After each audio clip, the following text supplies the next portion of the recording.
Dahil marami sa inyo ang nagtatanong kung nasaan na nga ba si Ricky at si Ruding, ang dalawang anak ni Lola Sita na nawala sa tamang pag-iisip. Kung kaya't sapong ito ay gusto kong malaman nyo na ang dalawang magkapatid na ito ay wala na, namatay na sila. Nata si Ricky, kabuutan sa kung anak. Kabuutan kay kung anak, namatay pagod. Buka kita, gitabunan man niya kahabol. Pagkatapos namatay ni Ricky ay kasunod namang pumanaw si Ruding. Bisitahin si Lola Sita today. Namatay. Ha? Gahapon. Maagto gani ko, di mo ko kasudlong. Sa kapilya, ibutan mula dili, man sa Bernard. Karong alas 10, maabot yung orlo. Nagulat kang irni, ikisakay ko sa kanan. Kay, Karing akong wheelchair. matukas kapilya. Mato ko dito.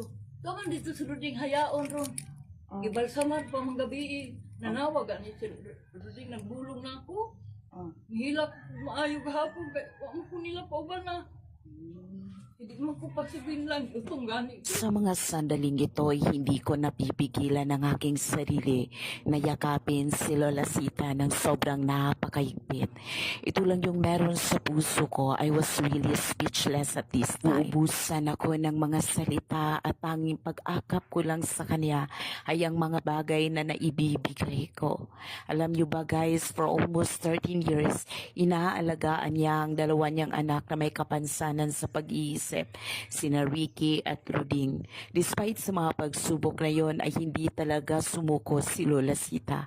Naglalabas siya, nag-construction worker, humingi siya ng tulong kung saan sa ang mga opisyales sa aming barangay para maipagamot ang kanyang anak.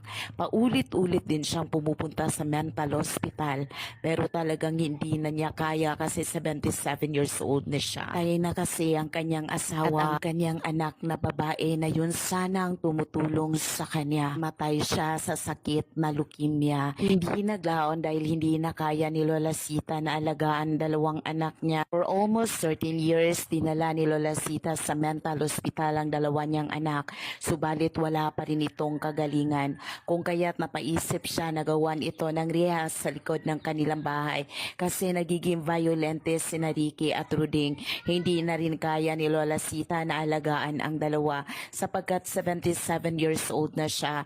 Naglalabas si Lola Sita sa mga bahay-bahay, nag-construction worker, naghingi sa government para may maipakain at may maipagamot sa kanyang mga anak. Kung ano-ano na lang ang kanyang ginawa para may pambili ng pagkain, bigas, ulam at gamot para sa mga anak niya. Subalit nagkataon na hindi niya talaga kaya. Bakit ko nga ba kayo